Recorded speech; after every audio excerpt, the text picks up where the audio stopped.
gonna love me, you're gonna love me, you're gonna love me. You're gonna love me, you're gonna love me, you're gonna love you. You're gonna love me, you're gonna love me, you're gonna love you. You're gonna love me, you're gonna love me, you're gonna love you.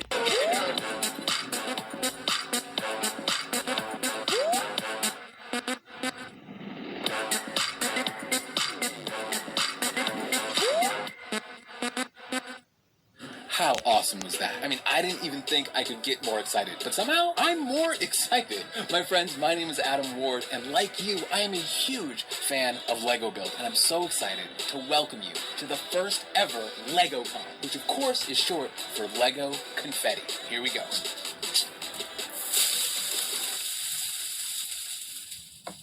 I'm actually being told now that it's short for Lego Convention.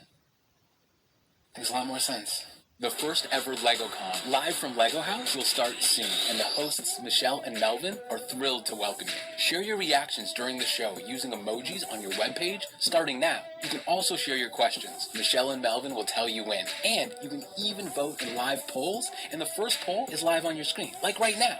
What are you most excited to see at LegoCon? Lego House, new set reveals, Q&A with designers, big builds? I mean, they all sound great to me. Join the conversation online throughout the show using the LegoCon hashtag. Well, since this show is for all ages, there's no better way to kick off the final countdown than by celebrating the AFOL community. Creators stopping by to share their top tips and tricks with us. How cool is that? Answer? So many one-by-ones, just all over the place.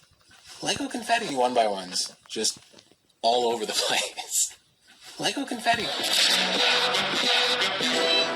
Years now. One of my earliest memories was...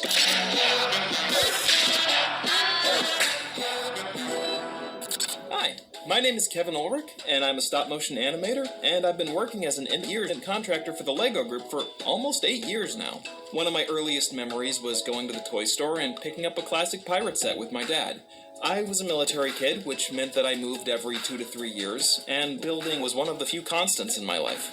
One of the things I love most is its ability to immerse my imagination in a faraway place. When I'm building a pirate ship, or a medieval castle, or a spaceship, I feel like through my imagination, I'm living in that world with the minifigs and with those characters. And I always wanted to bring other people with me through this imaginative journey to this faraway and fantastical place. And that's why I became a brick filmer.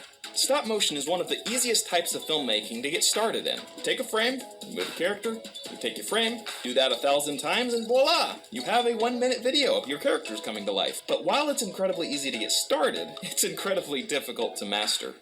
My biggest advice to anyone wanting to get started in stop motion animation is use the resources you have rather than worrying about getting the proper resources. For my first 3 years as an animator, I was shooting on DV tape and then recording sound on an audio cassette and then linking the two together with an analog VCR. And anyone under 20 probably had absolutely no clue what I just said. That's how rough that technology was. It's nothing compared to the resources you have today. If you have access to a smartphone, you're miles ahead of where I started.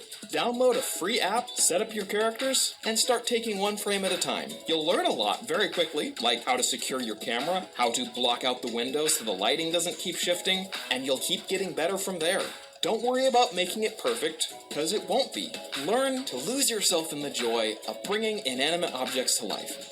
I was 11 years old when I first picked up a Handycam, and 21 years later, I'm doing kind of the same thing, just a lot better. It was 14 years before I actually started a YouTube channel and started posting my content online. A couple months later, I was contacted by the LEGO Group and asked if I'd be interested in doing some jobs for them, and I've been a professional stop-motion animator ever since. One of the key things that makes a video engaging is having your characters feel relatable. They're just inanimate objects, but through you as the animator, you are acting with the character, and you are creating emotions that the audience can then relate to. Try to imagine yourself as each character. Think through, what are they feeling? What are they thinking? And come up with visual ways to convey that to the audience. Maybe if they're angry, they shake for a second. Maybe if they're fearful, have them cower a little. Things like that just really connect the audience to the character and makes the inanimate object feel like it's really alive. That's what I love most about stop motion animation. It's creating a world for viewers to escape from reality and just believe in this fun fantasy setting, and then come back to real life feeling a little more joyful and a little more refreshed. And that is the joy of creation. So, Kevin, you're amazing. I love the way that he got his start making movies with just whatever he had lying around. That is inspiring. And the way he conveys emotion from his characters with just a look or a little move. Like this guy, he's excited or absolutely terrifying. Okay, well, I'm excited because we're just moments away from the live show. Up next is Inez Vasquez, a scientific botanical builder. Try saying that 5 times fast. Scientific botanical builder, scientific botanical builder, scientific botanical builder, scientific botanical builder, scientific botanical builder. Nailed it.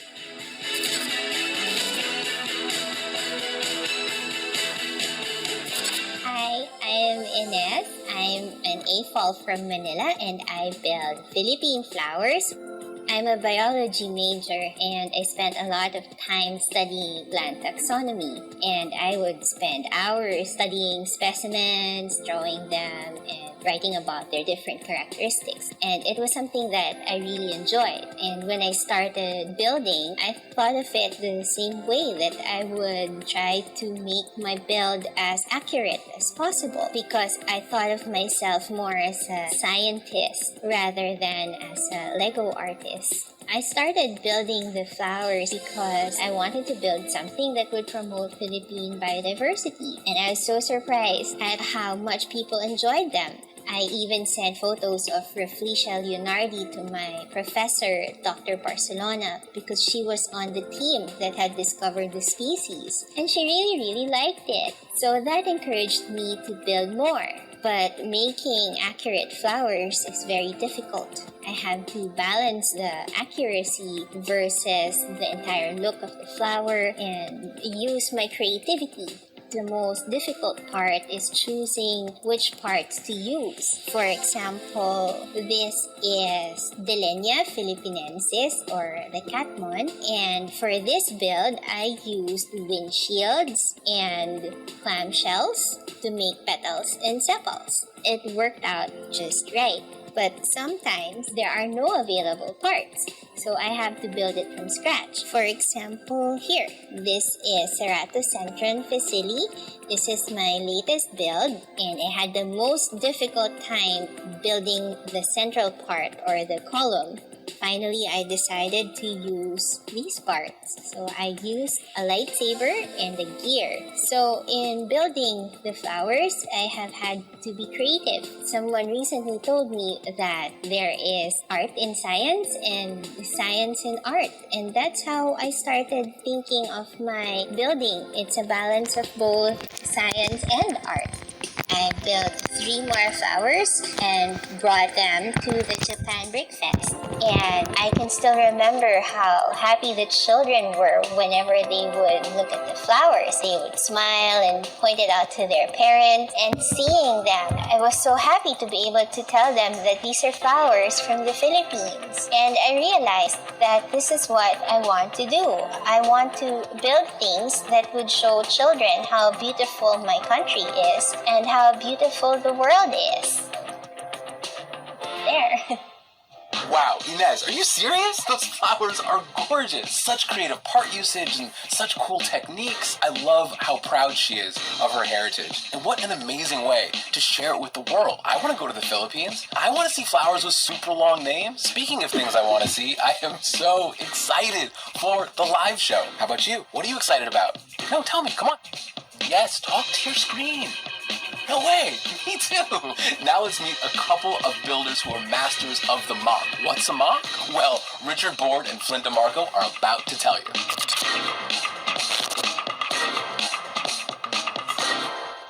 Hi, I'm Flint. I'm Richard. And together we are Tricky Bricks. We are so excited to see all of you here today for LegoCon. We're sitting here with a mock that we made ourselves. Mock is my own creation. That's different from a set in that you designed it yourself. One of the best ways that you can start building a mock is by building what you know. And we know theater.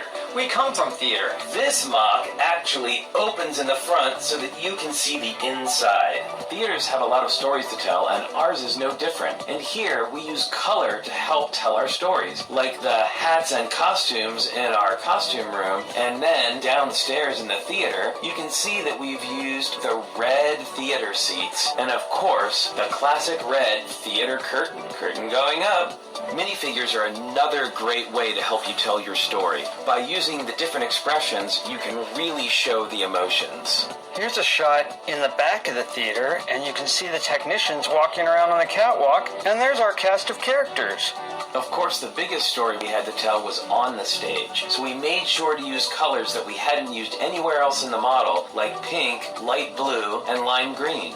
And that is the story of our theater. Now, if you're wondering how you can make a door on the front of your mock that opens up, well, you're going to want to use a hinge. This is the kind of hinge we used on the theater. It's called a plate hinge. It's two plates connected together at the corners that move like this. It's made up of a couple of 1x2 plates. There's a ball hinge. This is one of our favorite kind of hinges. It has a ball and a cup that connects together, and then both of these plates can move in any direction that you want. That's kind of like your shoulder. It moves all around lots of different ways. There's also this, which is called an indexed hinge. And with an indexed hinge, wherever you move one side of your hinge, the brick stays exactly where you want it. And it moves sort of like your elbow, just one way.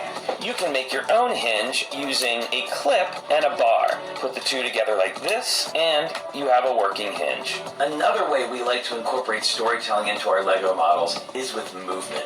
We made a huge model. It was about 4.5 feet tall, and it was called Treasure of the Snake Queen. It's about a band of adventurers, minifigures, that go up a huge mountain and battle the evil Snake Queen at the end. And we incorporated all different kinds of movement in this. We used up and down movement, we used turntables to make things spin around, and we even used conveyor belts to move minifigures from one place to the next. Sometimes we have a simpler story to tell, and even just a little bit of movement is enough to really bring it to life. This is the story of us walking our dog Logan in the park. There's us as mini dolls right there. Now, one thing about Logan is he really likes to chase squirrels. So we thought that we could tell that story with the simple movement of Logan jumping up and down next to the tree. Just like this. Now you're probably wondering how we made that work. It's actually pretty simple. This is a crank. You can turn it round and round, and it makes this axle go up and down. An axle. The way this works is, this crank here turns an axle that has a cam on it, and a cam is like a wheel that's shaped like an egg. So that's how we make this go up and down with a crank. Now you can see how you can use color, storytelling, and movement to really bring your Lego models to life. Thanks everybody for joining us today, and we hope you have a great time at LegoCon. Happy building! Great work, guys. So detailed, so fun. I love adding movement to builds. And that Treasure of the Snake Queen mock, that was amazing. You know what else is amazing? The LegoCon live show that's great for fans of all ages that's about to begin. Yep. But first, let's meet Kat Harris, who has found an amazing way to stay connected with her family even when they're far apart.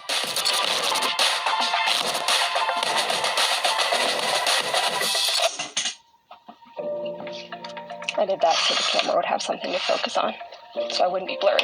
Hi, my name is Kat Harris. I am an AFOL, an adult fan of Lego from outside of Baltimore, Maryland in the United States, and I have been a fan my entire life. I have an older brother and an older sister, and we've really always enjoyed building together. Not much has changed from when we were a kid to today. Like me, they're AFOLs, and we played together as kids, and we still enjoy the hobby as adults. The only difference really is we live on opposite sides of the country, but with video calling and today's technology, that doesn't really stop us from enjoying our hobby together. We will work on collaborations anytime we have an opportunity. My brother and I made a cute little comic book where he built out this nice little cityscape, and he made these little scenes that were built into the mock, and I took pictures, and we made a fun little comic to display along with it. And then my sister and I share an Instagram account, and we built together regularly as well. So it's definitely a family hobby. We finally got my mom into it, so it took us years, but we got her too.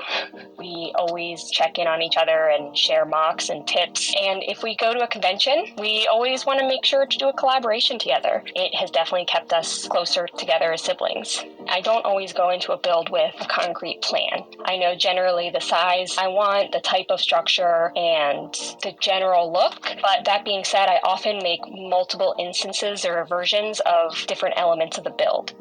I do a lot of trial and error, which means I'm left with quite the scrapyard, as I call it, and I always try to keep those builds intact. Really, it's just a quick way to look at some of the connections I've made. Yeah, pun intended. I just keep a lot of random connections. Even if it's not necessarily used in the mock that I'm currently working on, I'm able to keep it, recycle it, and it stays in the scrapyard for later. Unlike a lot of people, I do sort by color on a lot of things. I know. It's not very popular, but my biggest tip would be sort in a way that works for you. Some people maybe just collect. Some people love to build sets. Some people love to build mocks. It's a very open hobby that is welcoming of all types of people from all over the world. Kat, that scrapyard idea is genius. Mind if I borrow it? Because I just did. And the fact that your whole family is involved. I mean, how great is that? Building with other people is one of my favorite things in the world. I love it. Okay, my friends, we are literally the closest we've ever been in the history of history to the first ever LegoCon. Can you believe it? And we have more tips and tricks on their way. What a day! Now it's time for Lego fan designer Donnie Chen, who gets inspired by what's around him.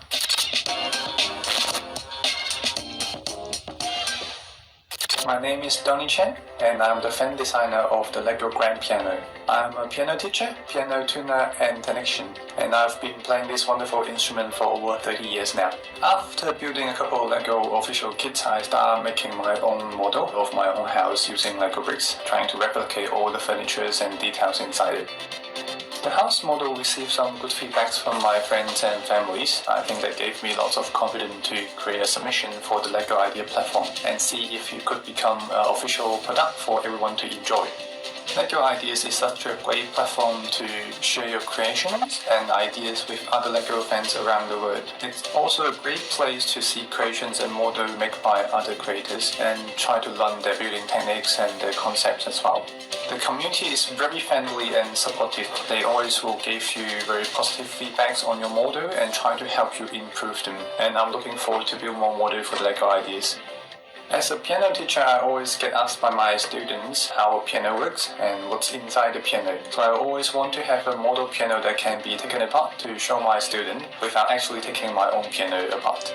At that moment, I was looking at this mini piano and thinking maybe I could just make it bigger and with movable keys that can be pressed down, and I think that will be a very cool model to submit to the Idea platform. So I think that's the initial idea of me creating the Lego piano.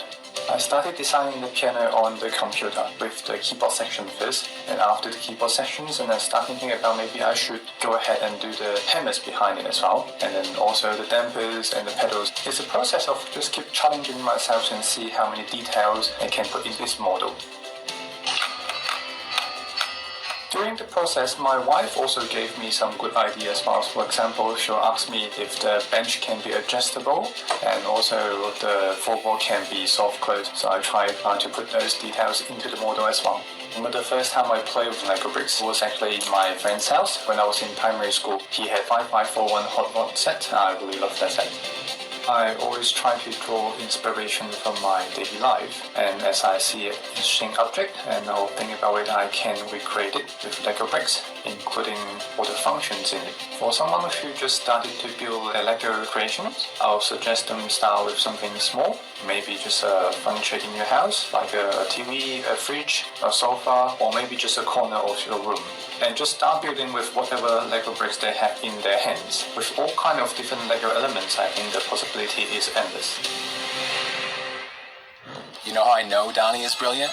Because he listens to his partner, and he created the most amazing piano build since like the inventor of the piano, Vincent Piano, or whoever invented the piano. I don't know who invented the piano.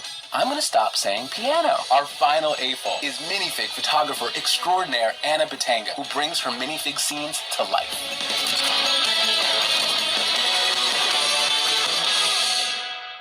I'm Anna Batanga, or 4 bricks tall, and I'm a Lego photographer. I love shooting LEGO minifigures. To me, they are the perfect subjects. Before I start shooting, I create a custom character. This is actually one of my favorite parts of LEGO photography. I love going through all my little drawers of torsos, heads, hair, and legs, and creating an interesting character, because everything for me starts with a subject. That's actually what really attracted me to LEGO photography in the first place. I could create all of these little people and bring them to life in a way, in a photo. And I can make urban characters or fantasy characters from all the parts that I have in my collection. When I first started out, I would just take one minifig with me, put it in my pocket, and have my phone in the other pocket. It's all I needed back then to have fun with my photography. It was really just about the fun of finding locations that I thought would work well with my minifigs. So I would just go to the park and look for little rocks or flowers, or a favorite of many LEGO photographers, moss. Moss is great because it's like minifig scale, and when you're trying to show your minifigs in a small and natural world, it's hard to beat moss. Rocks work great as mountain ranges too. Or you can go the other way and put your minifig walking on a tree branch and pretend they are just little people in a human-sized world. There are no rules. Okay, maybe one. Don't put your minifig in food. These days, I rarely shoot with my phone anymore because I'm no longer looking for quick and easy. I want complicated and challenging. So now I've even built out a dedicated studio. I love to work with lighting and atmospheric effects like rain and mist. I like shooting in this little woodland book nook that I made because right now I'm into fantasy characters. There are so many possibilities and anyone of any skill level can get into it. Anna, those photographs are phenomenal. I never knew how cool moss was. Why didn't anybody tell me? I'm so excited to take my minifigs out for a major photo shoot. For my friends, that is gonna have to wait because guess what? It's time for LegoCon! And the crowd goes wild! You're the crowd, go wild! You can go wilder. I knew you could go wilder. Check out the main page you're watching from right now to choose your language subtitles. If you'd like English, German, French, Spanish, we got you. An accessibility option with American Sign Language or British Sign Language. The first ever official LegoCon starts in 10 seconds. My name is Adam Ward. It has been so fun hanging out with you.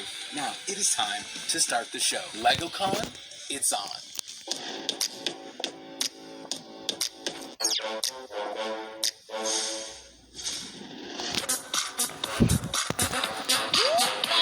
For the first time from Denmark. Denmark.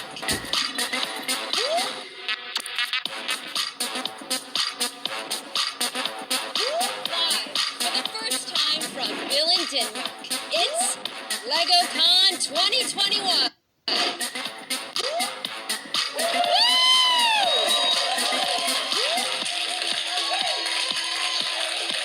Hello and welcome to LegoCon. I'm Melvin O'Doom. I'm Michelle Carre, and I can't believe we are finally here, coming to you live from the Lego House, the home of the brick. Yes, for the next 90 minutes, this is the place to be as we bring you the online experience for LEGO fans everywhere. And what do we have in store? We hear you wondering what LEGO fans wonder no more. That's right. Buckle up and prepare for a jam-packed live show as we take you behind the Lego curtain with tons of entertainment, big reveals of brand new sets, box-fresh news stories, studio chats with real-life Lego designers, and a never-tried-before global build event. So, get ready to unleash your inner design skills. Now, I don't know about you, Michelle, but I've been getting a lot of building practice in over the last year while stuck at home. Yes, and on that note, I just want to say that everything created here today has been done so under the utmost strictest guidelines to keep us all healthy and safe. And LegoCon is the online experience for LEGO fans everywhere, and that includes us here in the studio and behind the camera, right, team? Yeah! And you, your family and friends, so make sure you join in the conversation. And there are a lot of ways you can share your thoughts with us. You can take part in live voting when you see our polls appear on the webpage you're watching us from right now. We'll let you know each time a poll goes live, and you'll see them just below us. You might have to scroll down a little bit on your webpage. Yep, you can submit questions to our guests using our Q&A box, which is just also below us on the homepage. Just scroll down, type your question into the box, and hit submit. Don't worry, we'll be reminding you about that too. We got you. Also, you're going to see my personal favorite feature, our emoji button, so you can share your reactions to everything you're seeing throughout the show. I'm sending you some emoji love right now, Michelle. Well, thank you, Melvin. Here's some emoji love right back to you. Thank you very much. And you can share your comments throughout the show on Twitter using the LegoCon hashtag. We'll be reading out some of those as well. So yeah, we're going to be checking in with you the whole way through. And on that note, Melvin, I want to check in with you. Can you tell us a little bit about this epic global build? I'm dying to know. Well, Michelle will be revealing all in about 10 minutes-ish, but I can say it's going to be a pretty special opportunity for you at home, and yes, you behind the camera, I see you, Daisy, to become part of Lego House history. I think it's fair to say we're all going to be signing up for that. But first, it's time to introduce you guys to a rather special guest. Yes, it's our resident DJ and producer. Give it up for LLAM. You're gonna love me, you're gonna love me, you're gonna love me. You're gonna love me, you're gonna love me, you're gonna love me. Now, I have to say, as a fellow DJ myself, I'm seriously jealous of your decks. Are they made completely out of Lego bricks? Yeah? So can I get a go of these at the after party? Is that all right? Oh, please. Okay, cool. Well, I'm going to Dex to YouTube because I just got an idea for adding some music of my own. Michelle, you can't leave it there. There's only so much anticipation I can take. I'll check in with you soon, Melvin, I promise. But first, this has always held a special place in the hearts of so many LEGO fans. So what better way to celebrate our passion for space builds than with a real-life LEGO designer who has worked on some of these incredible sets. Give it up for George, everybody! George, thank you so much for being here. No problem. I love your wardrobe, by the way. It matches Classic the space, theme. yeah. And first of all, thank you for being here. You have a dream job. It seems so cool. We have so many awesome space sets out here right now. Let's just dive in. Tell me about this first one. So what we got right here is the brand new NASA Space Shuttle Discovery, which we've created and launched this April to celebrate 40 years of the Space Shuttle program. Oh my gosh, that is incredible. And do you guys have any extra special features for super space fans? Oh yes, this is the biggest version of this we've ever created, which meant we've managed to put in all of the features you'd expect. We've got the landing gear that retract at the back. Ooh! We've got the bay doors that can open up, and even tiny details like the little cameras inside the bay so the astronauts can see what's going on. That's so incredible. One of my favorite things about LEGO sets is it's not just what you see on the outside. There's always so many fun details on the inside. And when I was walking over here, I noticed this one's the ISS, right? That's correct, yeah. So tell me about that. So this one's come about because of the LEGO Ideas program, where fans can submit an idea for a LEGO product, and if it achieves 10,000 votes, it has the opportunity to become a real LEGO product. That is so incredible. And I know we're going to be talking a bit about LEGO Ideas later, but I think it's so cool how fans can, vote and get their own ideas into real LEGO products. That's so amazing. So I want to talk a bit more about your process for creating these amazing, amazing sets, because when you create something imaginary for one of the fictional properties, let's say, that's one thing. But these are based on real life spaceships. Yeah. How does that work? So what was super special with the ISS doing this is that we got to get the reference from all of the different space agencies that helped create it, and we spoke to the real life engineers who assembled the ISS in space, and then we've translated that experience into building the ISS physically out of bricks. The commitment to attention to detail is so incredible. And I want to ask you some questions about this one too, because this one seems to be the most complex build out of all the ones we have here. So this is the City Deep Space Rocket. And whilst the Space Shuttle and the ISS are based on older space icons, this is at the cutting edge of space travel, because it's based on the Artemis rocket that's going to be launching at the end of this year. Oh my gosh, that's awesome. And I heard there's an extra special feature for it, yeah? There is, yes. If we can bring up... Oh, extra demonstration. This model is app-enabled, and we love to integrate technology into LEGO products when we think it can emphasize the physical play experience. Oh, wow. So what we've got right here is the app creates the screen that the astronauts can look at. It's got a radar dish and everything, and we can simulate the launch of the rocket. It's counting down now. 4, 3, 2, 1. And the rocket takes off. Oh my God. That's incredible. Oh, yeah. That is amazing. I love that you guys integrate and update the products so often to make them really relevant to today. So on sets like these, do you get to work with NASA to make sure they're as true to the real world as possible? Absolutely. The LEGO Group and NASA have collaborated for over 10 years now. We work closely with them to ensure that we get all of the details correct. Something like the ISS, that's developed over a few years, and the Space Shuttle is an icon that we keep coming back to year after year. And by working closely with them, we can make sure something like the Space Shuttle Discovery can be accurate to a specific year or mission. This one's the STS-31, for example. And it means that every single detail, right down to the tiniest things, like where each individual astronaut starts on the mission, is correct. That's amazing. So if a real-life astronaut were to look at this, they would recognize all the pieces That's of it, correct, right? yeah. Well, I think it's only right that we do bring in a space professional. So joining us live via satellite, how appropriate, please welcome former NASA astronaut Mike Massimino. Mike!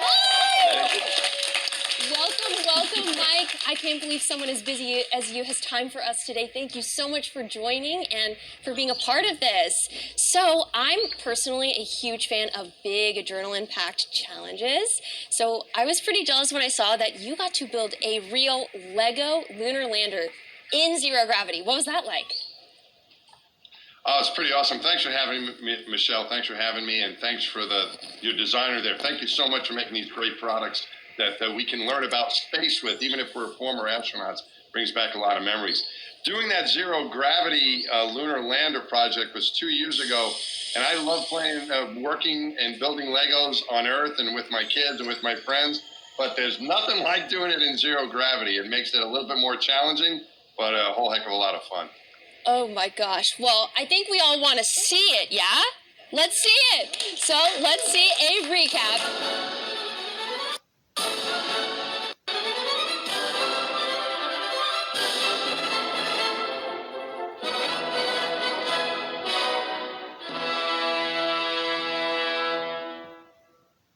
Oh my gosh. That was like so much fun. I mean, here on Earth with gravity, I already have trouble keeping track of all of my Lego pieces. So that was pretty incredible. So earlier we were talking about the Artemis mission, and Mike, obviously you're someone who's super knowledgeable on that subject. But before we get into the details, let's check out a sneak peek. 50 years ago, NASA went to the moon. They called it Apollo. What many people don't know is that Apollo had a twin. She was a woman named Artemis, goddess of the moon. They are returning to the moon as a new generation of explorers, this time to stay and to prepare to achieve humanity's next giant leap of sending the first human mission to Mars. I mean, wow, that's crazy. Well, Mike, give us the headlines. What is the Artemis program? It's pretty exciting stuff, Michelle. It's NASA's next big project to bring people back to the moon, but this time to stay and explore more than we did 50 years ago, and then use that as a precursor to learn about what it's like to be on the moon and operate in that environment to go eventually to Mars. So it's not just about going to the moon, it's about eventually getting to Mars. That is incredible. And a question I think we're all wondering is, where are the astronauts going to live while they're there? Yeah, it's kind of interesting the way they planned it out. They're going to be building what they call the Lunar Gateway. So it's going to be something like a habitat experimental module space station, but it's going to be in orbit around the moon. So it's going to be a place that you can launch from Earth to go to, and you would stay on that gateway for a while, and then go down to the moon for different expeditions, different missions on the moon, and then come back to the gateway before you went back home to Earth. So they're going to be living for a lot of it on the moon, but they're always going to be on the gateway. Is going to be available for astronauts to do research and to learn and to use it as kind of a place to go in between Earth and moon. That is incredible. And are there any other ways this mission will make history? Yeah, we haven't been to the moon for 50 years, and those are just short visits. We're going to be settling there. But the other historical part of this is when they did this 50 years ago, it was all mainly military test pilots, one geologist that went, but they were all men that went back then. The space program has changed an awful lot. And I think a lot of that has to do with LEGO, because it's gotten both young boys and girls interested in engineering and science. And what we see as a result of that, the last astronaut class, for example, was half men, half women. So what Artemis will do is not only get us back to the moon, but get the first woman to the moon and the first people of color to the moon. So I think that is also very historical, because if we're going to accomplish all these great things in space, we need everyone to participate. That's so incredible. I'm so excited for this. And what will the crew do when they get there? They're going to be busy and I think having a great time, of course. But what they'll be doing is experiments in the Gateway module. They'll be able to study the moon, also have some zero gravity experiments to do. But they're also going to be learning how to live on a planetary surface for long periods of time. The space station has given us a lot of time. We have 21 years we've been have astronauts on the space station that we switch in and out from time to time. But we've learned how to live for long periods of time in zero gravity. That's different than being on a planetary surface and dealing with a little bit of gravity, dealing with rocks and dust and things like that, that we're going to have to deal with when we go to Mars. So they're going to be learning about the moon. They're going to be learning about experiments around the moon. But they're also going to be learning how to get people to Mars and be able to live there as well. That is incredible. Oh my gosh. Well, as far as show openings go, I think this one was pretty out of this world. Let's say a huge thank you to our guests for joining. Everyone give it up for Mike Dork.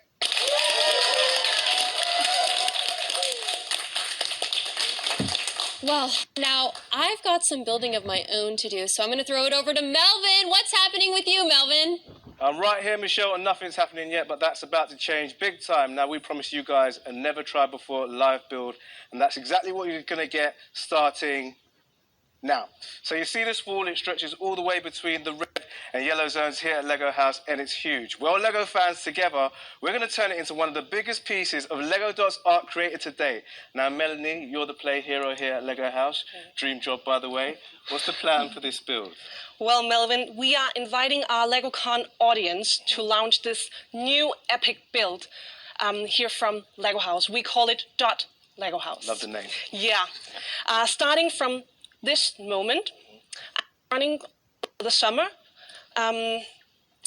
fans, that's you, me, and really everybody, have the chance to build this giant Lego Dot mural together, and it will live here in Home of the Brick.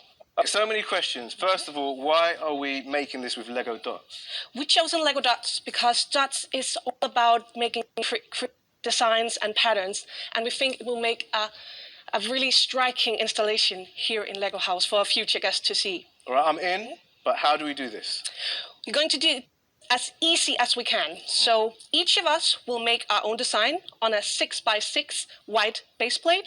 And then every single design, our mural will then grow until we have filled this wall with 41,408 of these little fellers. Wow, that's a lot. Okay, important question now. I'm seeing a lot of red, white, and blue dot tiles. Yeah. What kind of look are we going for? That is a really good question, because by the end of the summer, our aim is to have created a huge gradient going from red, from here, into yellow in our yellow zone. So, and today we will be kicking it off with the red zone. So all designs submitted must be with red, white, and blue dotted on white base plates. Okay, well, this is going to be epic, and we want you all to become part of Lego House history by taking part in this build. So make sure you submit your designs wherever you are in the world by going to legohouse.com/dot.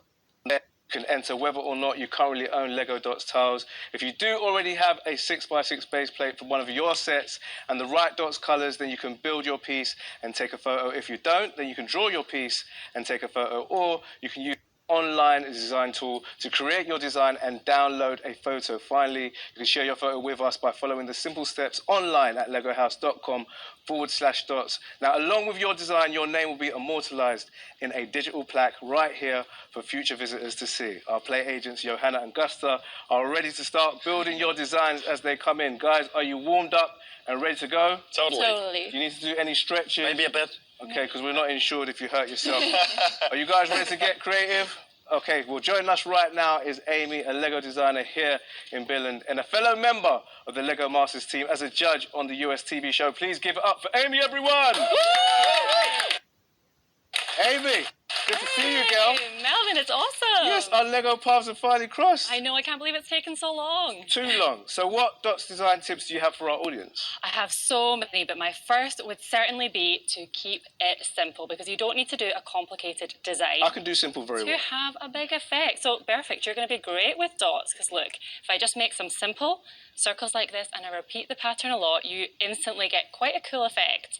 And if you just change a few colours, mix the design up a little bit, you get something totally different. That's really cool. Yeah, keeping it simple is key. Also, we have several colours to work with. So you can use a mix of all the colours, or you can choose to use just 2 colours, or even just 1 colour, which actually looks surprisingly cool, right? Magical. Yes. And then we have our hero of dots, the quarter tile, okay, or the pizza tile, as we like to call it in the Lego Dots team, the pizza slice. And we love it because it's so versatile. You can use it to make so many different patterns. So you can make circles, like I showed. You can make stripes. You can make diagonal stripes too. So cool. And you can make very cute little flowers. So you just play around with the orientation and how you mix them up together with the colours, and you get lots of variety. But really, we just want people to be creative, to have fun with it, to play around with the dots. Whether you mash lots of different patterns, whether you go a little bit more literal with something like the heart motif I have here, or a funny face. Oh. We love that.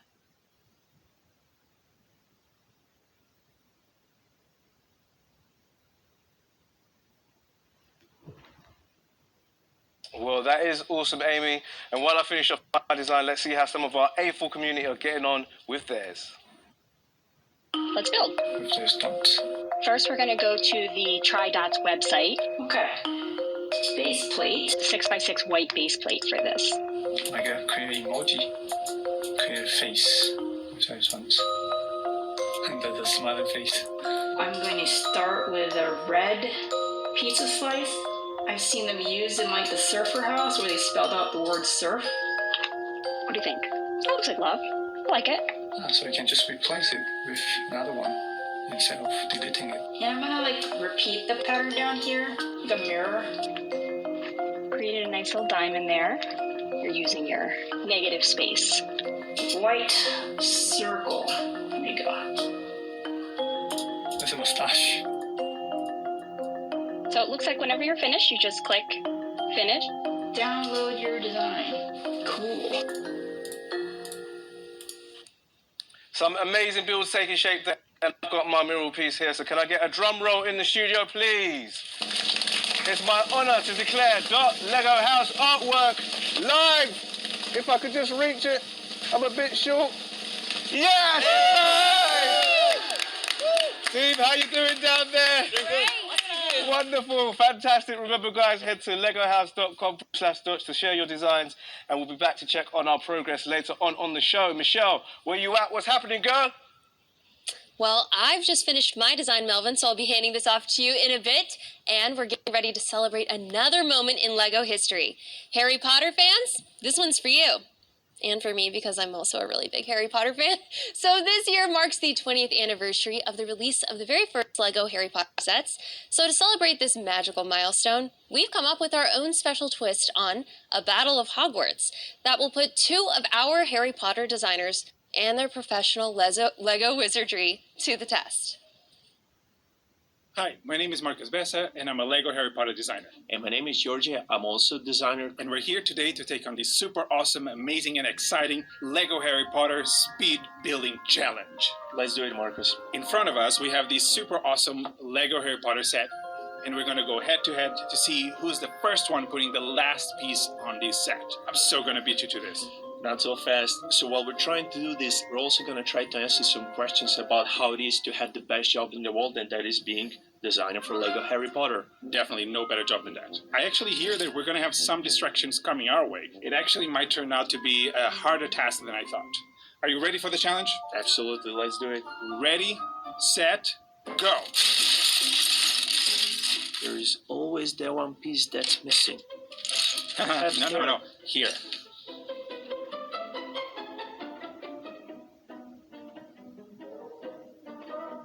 That has to be Diagon Alley. Such an iconic location. I think it's one of the highlights of my whole career. I can second that.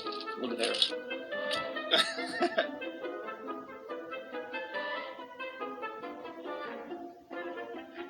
Believe it or not, the one that we're building right now is definitely one of my favorite moments from the movie. It's super intense, but it also comes with some of my most favorite minifigures. How awesome would it be if we had like a superpower? You could find the piece that you've been looking for. Beep, beep, beep. I gotta speed this up.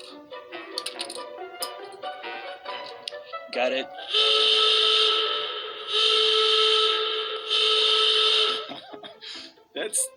There's no chance that I'm getting through this. I love this game. Okay, are we done yet? Let me help you out. Help you out, buddy. What about now?